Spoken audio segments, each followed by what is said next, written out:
Hardspace is a future that we've kind of created, set in the 2300s or so, not too far out. And it really speaks to humankind's kind of expansion into the solar system. There's a company called Lynx, and they're kind of at the epicenter of this growth and this exploration and discovery phase for humankind, where they built these huge electromagnetic railgates, which connects Earth to Mars and a bunch of other planets and resource-rich environments. It allows these ships to travel back and forth. You're essentially playing a zero-G surgeon working on these ships, figuring out what makes them tick. And it's dangerous work, but it's satisfying work. So the player has two primary tools. They've got their grapple tool, which lets them move large pieces of metal or use it to sort of swing around the level as if they were Spider-Manning through it. And they've also got their laser cutter for cutting through pieces of metal.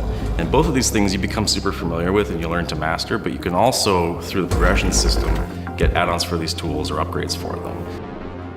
Obviously, one of the main goals for the player is to become an expert and really just to overcome the challenges and the adversity of the experience.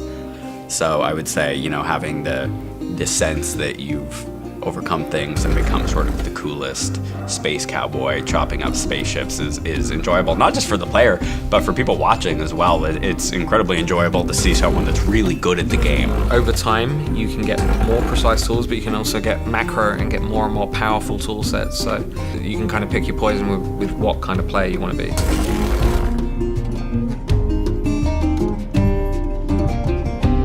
When it came time for us to design and develop the controls for this game, we knew it was gonna be complicated for new players. So we put a lot of effort into making sure that it was one of those, it's that sweet spot of easy to pick up and play, but difficult to master. It's very important to us that the players feel like they can approach these ships however they want and they can be creative. So we simulate as much as we can about the physics of the ships, and we don't really dictate how they can approach them in terms of salvaging them. So the players can be really creative about how they use the physics and their tools to tear the ships apart. To do this, we had to put a lot of effort into how are we actually simulating this many objects in the game. Even the things that are off screen still have to be simulated because it's affecting the whole bay, the whole ship that you're working on.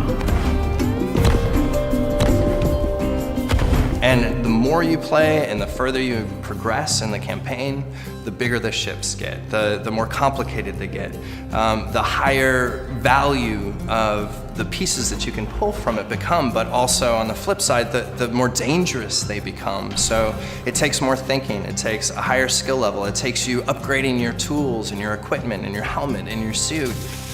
The goal with this game was not to make, say, a puzzle experience, but definitely to make people feel like they're approaching similar problems in a different environment and from a different angle every time, so that they never fall into a routine, but that their routine job sort of delivers unique challenges and experiences every time that they go through it. So even if you're cutting up a similar type of ship, having the systems work in a different way, having elemental components interact in different spaces, is gonna force the player to approach things with a fresh lens every time. Totally, and like micro decision making is gonna vastly change the gameplay in a second, so you're not gonna get the same experience each time.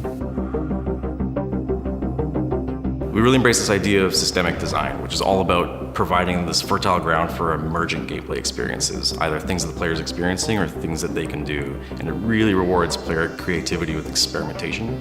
And that's something that we find really exciting. We've seen so many interesting strategies emerge and interesting scenarios emerge as people play this game, and we're extremely excited to see more as we enter early access.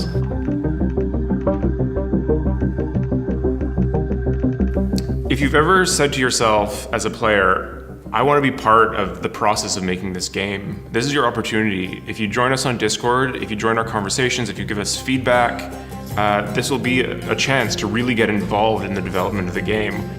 For 4 years, it's only been our studio, essentially, that's played this game, and having the opportunity to open the doors for hopefully thousands of players to come in and start just getting more and more feedback. I mean, we think chopping up spaceships is cool with powerful tools. And from the early kind of response from what we've put out there, sounds like there are some others out there. We want to hear what those players want out of this experience.